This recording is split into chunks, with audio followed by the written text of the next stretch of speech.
In this episode of Steampunk Minecraft, we complete cheeseburger production, find a heart of the sea, and discover a Tetra mod ruin.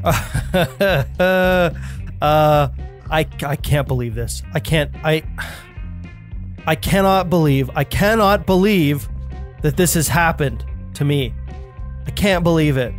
I recorded like 6 hours of footage, and it's gone. It's gone. It's completely gone. It was totally not usable. The audio was all messed up, and so now we're here.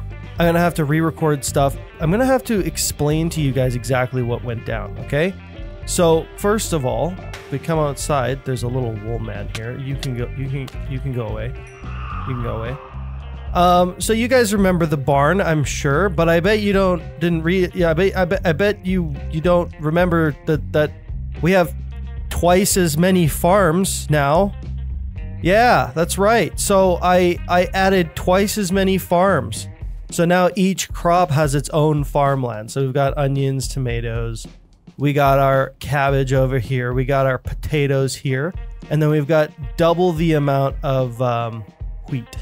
And it doesn't actually look like it's... Why is it not chopping? This is rather strange. Well, I'll have to figure out why this isn't chopping a little later on. But for now, we can just leave it as it is. So yeah, we got all of that, and something else that might be new to you is I gotta sleep. I'm not. Hang on. Another thing that you might not know about. Well, I know you don't know about it. Is what's going on in here. Yeah, you see that? You see that? Oh yes. Oh ho ho ho ho ho ho ho yes. Look at this thing, dude. Look at this complex machinery. We're now producing cheeseburgers as fast as we can, faster than we can eat them. I've got a whole stack of cheeseburgers in here, and that doesn't seem like a lot, but let me tell you, dude, we don't eat a lot of cheeseburgers, okay? They are very, very filling. Very filling. I'm gonna have to explain it. I'm gonna have to explain exactly how this complex, messy system works, and I'll do that in a minute. Actually, you know what? I'll do that right now.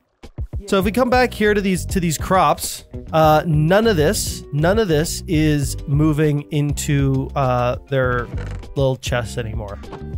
Nothing goes to a chest anymore. Everything goes straight onto the conveyor belt, right? Everything.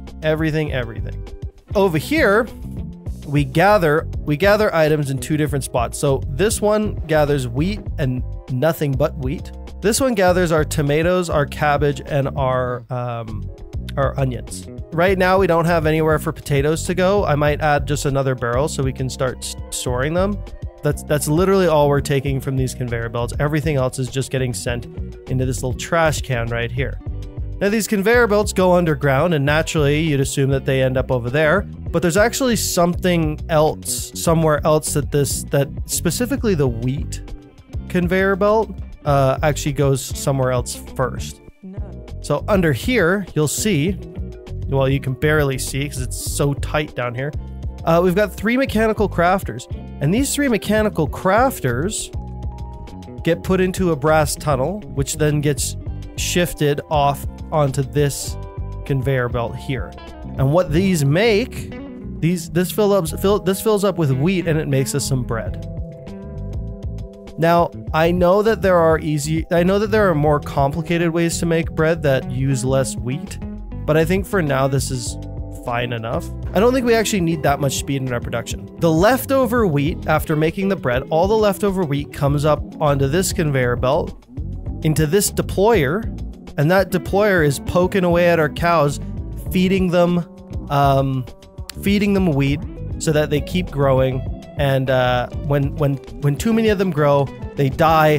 Their stuffs get put onto this conveyor belt, and everything that they generate gets put into this barrel. Stuff like their leather and stuff will stay in this barrel, but their meats, specifically their the standard version of meat, all the quality crop stuff, a lot of what we're doing here is just to get rid of the dang quality crops parts, right? This garbage bin here is here because I at some point want to add a filter to this so that we can have just regular meat and the leather instead of having regular meat and like the 3 different kinds of quality crops meats that kind of ruin our day.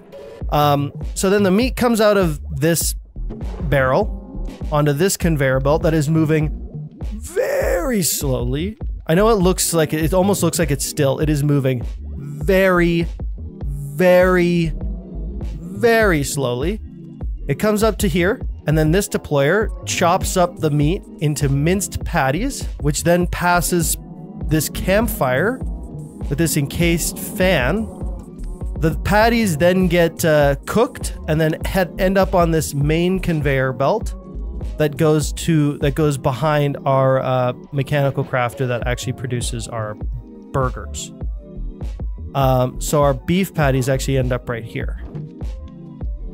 Right, so you can see here that these 3 funnels take our produce down here, and up here we get our milk, our bread, and our beef patty.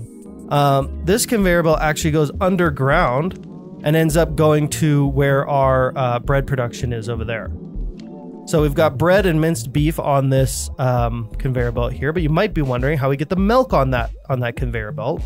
And we do that back here. Right here. This little unit right here, this little stack of stuff, there's actually a, you see this here, right here? This is actually a barrel, and this barrel has meat in it for some reason. I'm not sure why. That's weird. Interesting. Okay, so there was an accident here. Okay, see, yeah, so the milk buckets get put into this deployer. The deployer milks the cows and then sends the milk buckets on their way over to here. The milk buckets turn back into empty buckets. The empty buckets then will get spit out right here with the burger.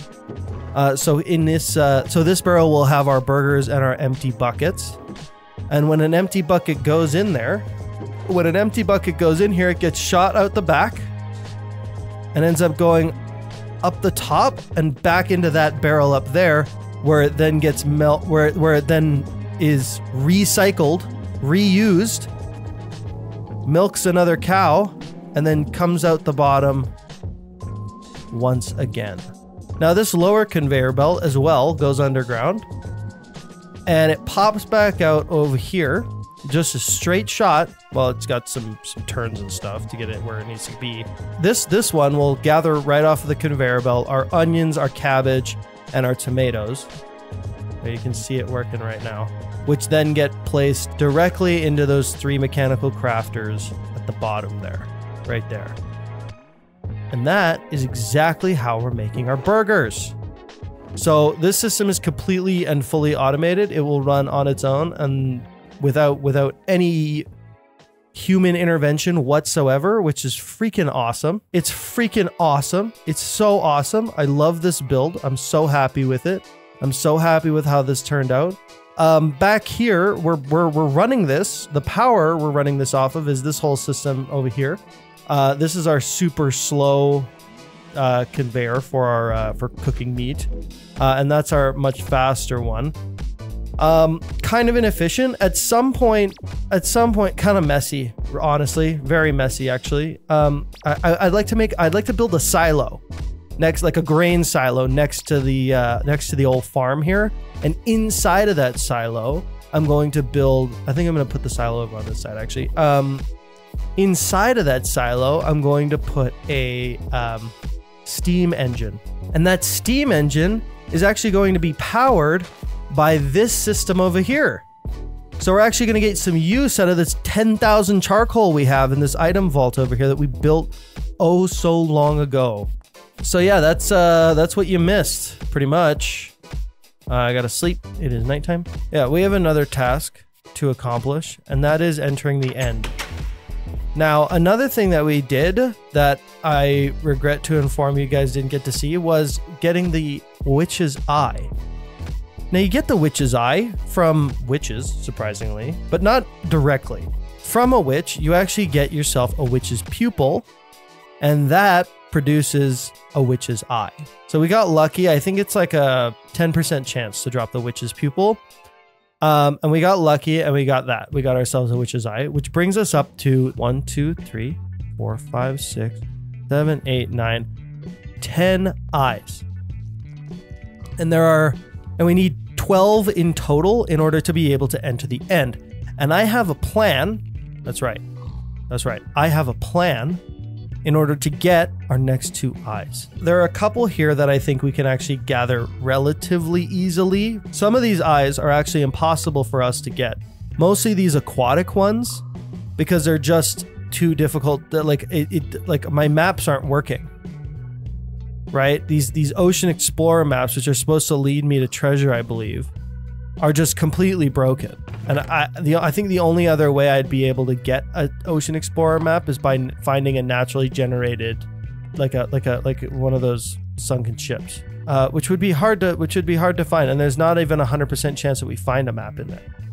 The rogue eye, the jungle pyramids, I've looked and haven't found one yet. The igloos, it's a really rare structure to find. And I'm sure if I looked hard enough, I could find it, but I mean, it's quite the toss-up as to how long that would actually take. The next one that I think we can actually get is this one, the magical eye dropped by evokers. I believe it is a 10% chance for an evoker to drop one of these babies. And I think we can encounter a bunch of evokers by doing raids. And we can actually trigger raids by... there's little buildings like this where the pillagers like to hang out quite a bit, and it's pretty easy to get bad omen there.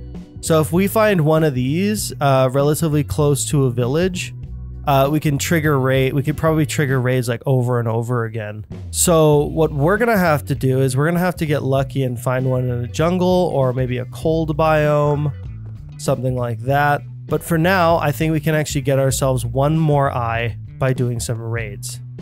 So let's get ready to do that. I'm gonna need to fix my sword. There we go, diamond saber fixed. Bada bing. Fixed up, brand new, looking good. Now we can go and find ourselves a village that is ready to take on a raid. Oh, goodness me. You come over here, you. This one.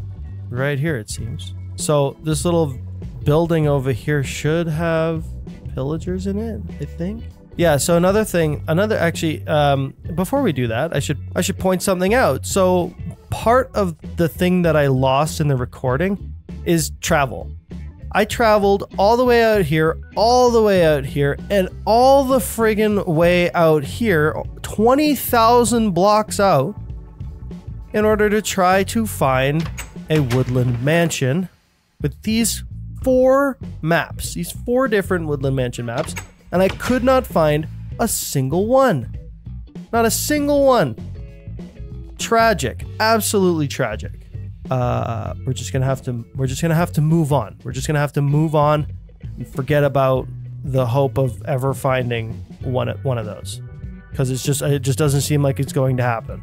Let's get ourselves over to that little village over there. This is the place. Y'all better be ready. Y'all better be ready to get raided because it's about to go down here. Now, this building over here should, I think, have some pillagers in it. And if it does, that means that this is going to be a really easy raid to trigger. See that building right there. I've already been to this building, so there's actually a chance that we don't find any pillagers here. Oh, there is one. There is one. Perfect. Get wrecked, son. Unfortunately, that didn't count, I guess. Oh dear. All I need is some pillagers. A pillaged village. Uh-huh. It's got the bad omen flag. The flag of bad omens. Oh. Yeah, right.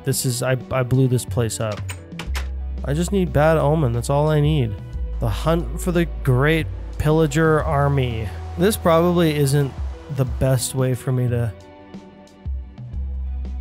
Wind whirler? Hello? Goodbye. Alright, we got him. Anybody willing to give me bad omen in this place? Yes. Yes. We got it. Now we need to find a nearby village. It's raid time. Oh, uh-oh. Whoa. It's raid time. Everybody get in your homes. Or unget in your homes. That's what that does.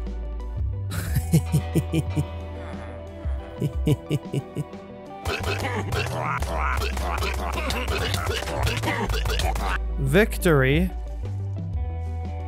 I don't think I saw a single... whatever the heck those guys are called. I wonder if these guys like me now. You think I can, trade with them now? Oh, I can.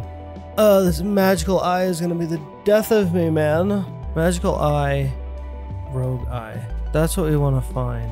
We could also search around, like, these areas for, like this area here for an igloo. It's possible we find one, but, I don't know how easy it's going to be to do so. Let's go! Adventure awaits us.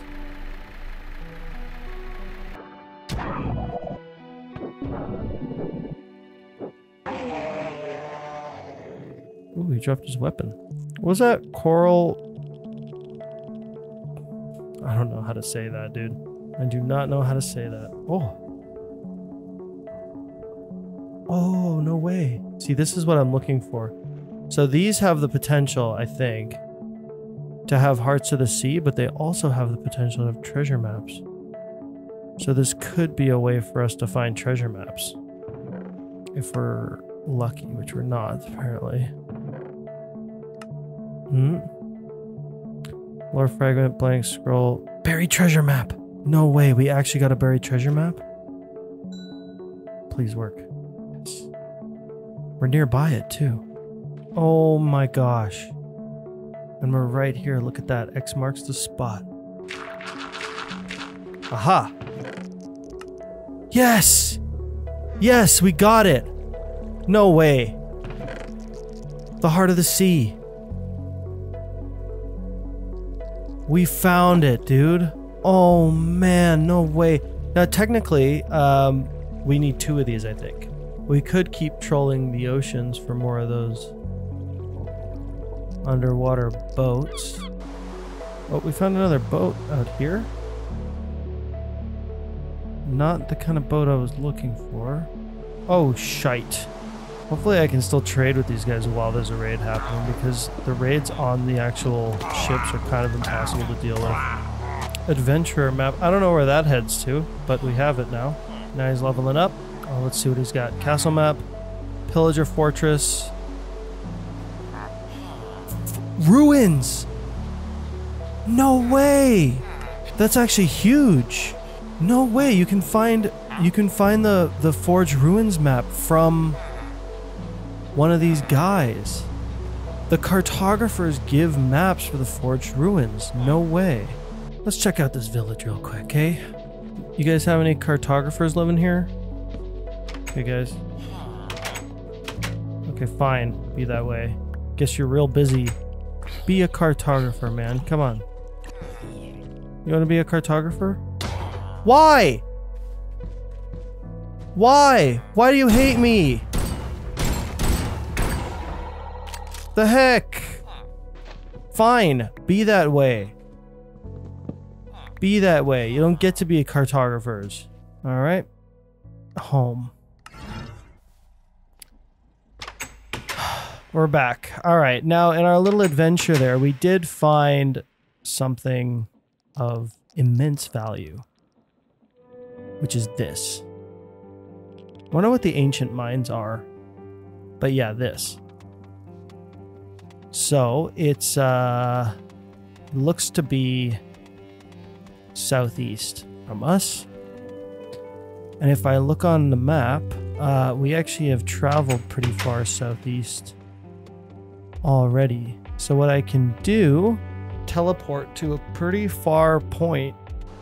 So if we take the tempad and we go beach, that's going to take us 12,000 blocks southeast. Now if we look at this map, yeah, so it's back that way now. Oh, are we so far out we can't interact with anything? Yeah, so at some point, once I get too far out here, the server just breaks and I just stop being able to interact with anything or anything like that. Which is a problem. Now I can move around the world center, which fixes that for me, but are we getting closer to that? Is that the world border? Do I have a world border on this server? I didn't even know. It's a world border. I do have a world border. I didn't even know. I didn't even know this server had a world border, and there it is. So I know I can't escape this. Yeah, I can't get out, but I can go in. Okay, that's nice. Okay, we're starting to get to an icy area here, and I don't really want to mess with it, because I'm just not prepared. Run program. Taiga. That is still very... Aha. Interesting. Okay, I think we're close here.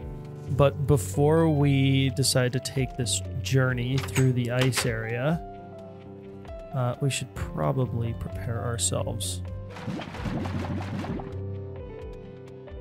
Let's do this thing.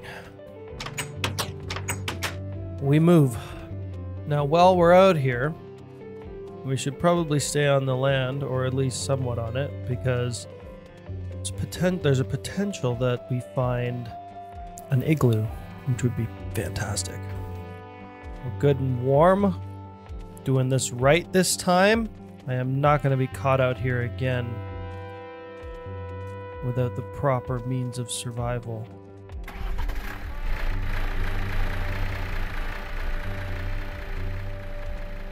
Woohoo! Aha! There it is. We're gonna land on this coast here. Okay, where is this place? Exactly. Right out in the ocean, hey? Somewhere right about here. Forged wall. No way. I can't get in. Hang on.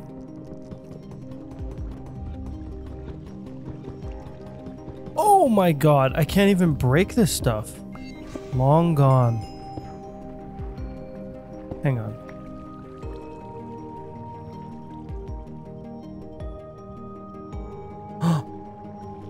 We're in. We're in.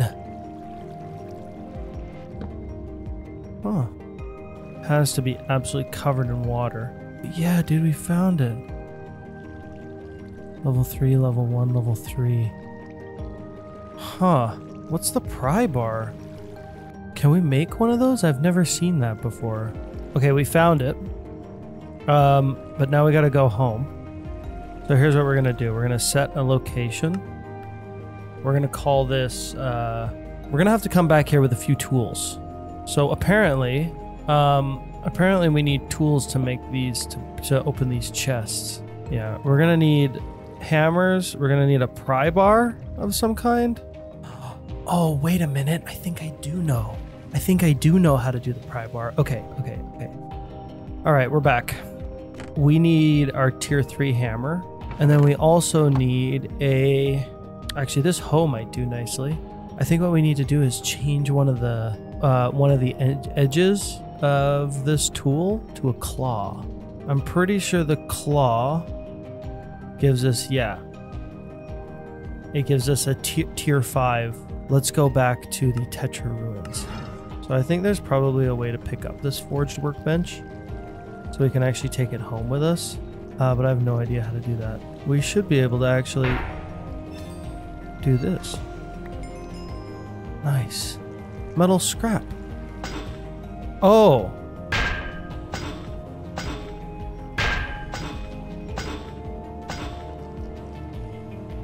Do we do it?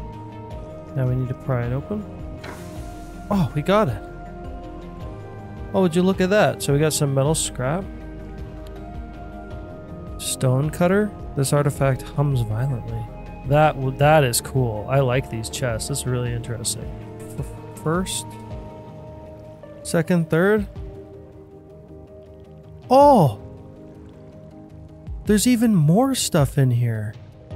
What's that? Chthonic extractor. Hammer into bedrock to extract minerals from below. Whoa! Can be attached to a forge hammer. Reduces the chance for the hammer to jam by 50%.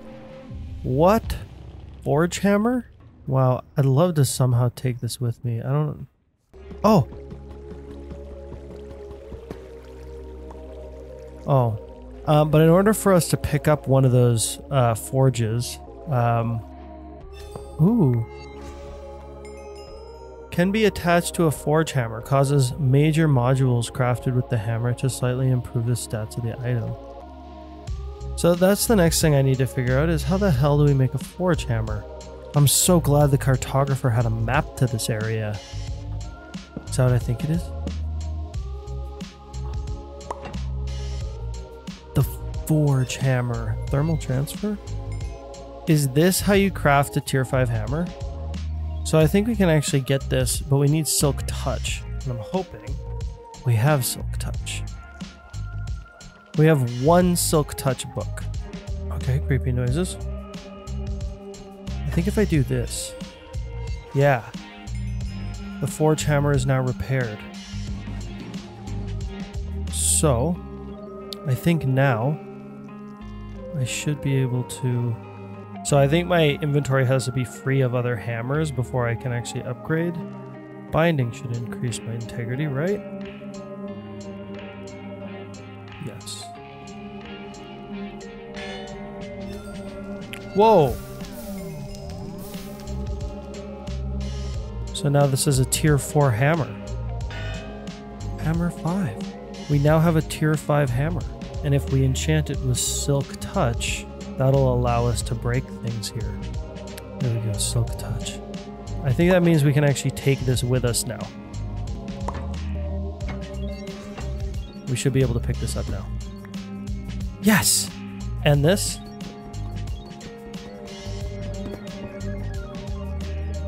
Oh my gosh. Oh my gosh. We're going home with the goods, dude. I think that means we can take these with us too.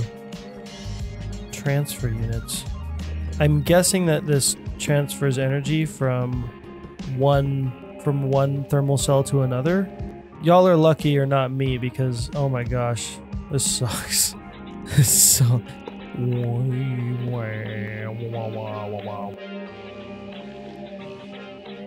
Oh, hang on. Is this how we...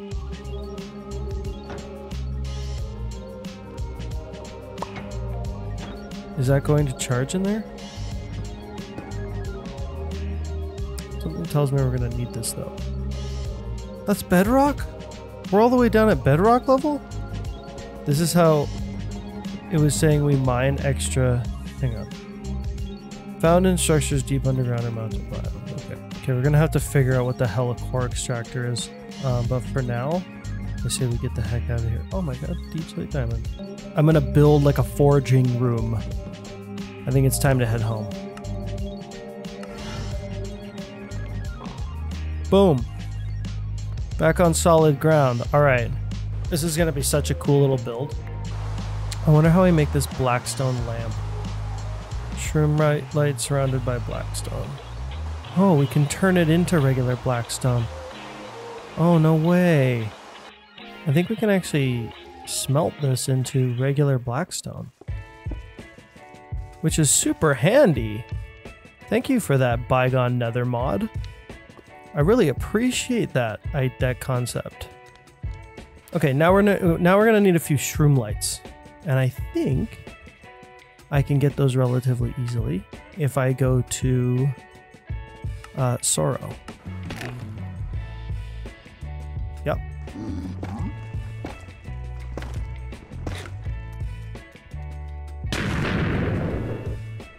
Whoa, what was that? These? It is those. Yeah. Get away. Go back home. And with our new shroom lights, we can make this thing, the blackstone lamp. Our forge room. We finally have... Oops. Look at this. Oh man, we got all our schematics on the walls. We have our forge hammer in the center. Now we can do all of our work from this spot right here.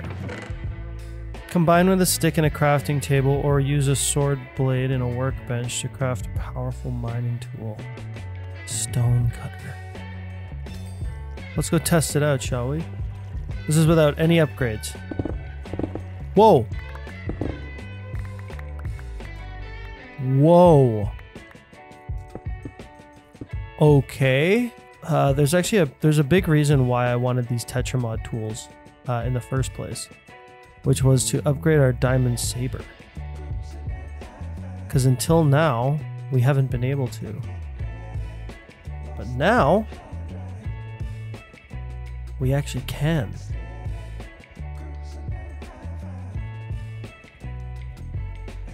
Saber blade. Netherite.